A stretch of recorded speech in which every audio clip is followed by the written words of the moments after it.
আসসালামু আলাইকুম। আশা করি সবাই ভালো আছেন। আজ বন্ধুরা দেখতেই থাকুক, এই যে আমার মানকচু গাছটা কি সুন্দরভাবে বড় হয়ে আছে।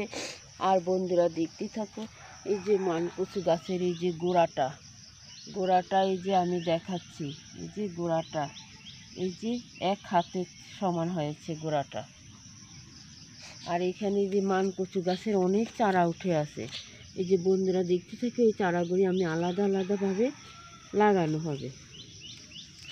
এই যে অনেক মানকচু গাছের চারা ওদিকটাতে আমার আরও লাগানো হয়েছে। এই যে বন্ধুরা দেখতে থাকো, এই যে মানকচু গাছের এই যে এখানে আরও ডগা বের হয়েছে, একটা দুটো তিনটা চারটা ডগা হয়েছে।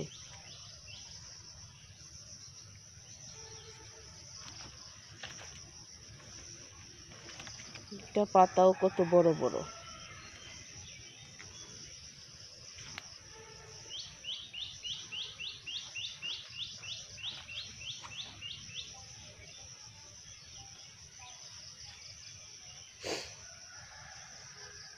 আমার ভিডিওটা আপনাদের কাছে যদি ভালো লাগে থাকে তাহলে একটা সাবস্ক্রাইব, পাশে থাকা বেল বাটনটি বাজিয়ে দেবেন। এই বলে আমি বিদায় নিচ্ছি। আল্লাহ হাফেজ। বন্ধুরা দেখতে থাকো, এই যে আমার আনাজি কলা, এই যে ছড়াটা এই যে আর মনে হয় 6-7 দিন পরে খাওয়া যাবে, কারণ এই যে কলাতে একটু একটু ফোটা দাগ পড়ে আছে। এই যে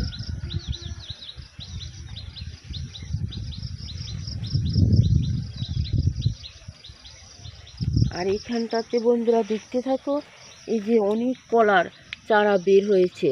এই যে এক একটা চারা কি সুন্দর সুন্দরভাবে বের হয়েছে। এই যে একটা দুটা তিনটা চারটা, এই যে এগুলি আমি কিছুদিনের ভিতরে আলাদা করে লাগানো হবে, কারণ আমার গাছের সংখ্যাও বাড়বে, অনেক কলাও হবে, কারণ বাগানে অনেক জায়গা আছে।